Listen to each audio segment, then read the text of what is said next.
Мега неприятная болезнь, затяжная, неприятная. Такой кашель, удушающий до слез, может быть 3 недели, месяц тянуться. Причем никаких больше симптомов не будет. И она мега неприятная, когда у тебя шов после кесарева, либо когда ты беременна. Что лично мне помогало и детям моим? Каким-то чудесным образом действует молоко. Молоко с топленым маслом.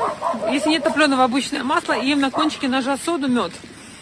Вот это теплое молоко, оно успокаивает кашель. Еще помогает чупа-чупс и мелкие конфетки всякие. Чупа-чупс это если засыпаю. Я боюсь, что я отрублюсь. И чтобы не кашлять, ребенка не будет кашлем. Беру чупа-чупс. Потому что его быстро на автомате достать. Либо, да, либо маленькие конфетки. Да, теплое питье. Маленькие конфетки перебивают кашель. Жвачка тоже, но лучше так.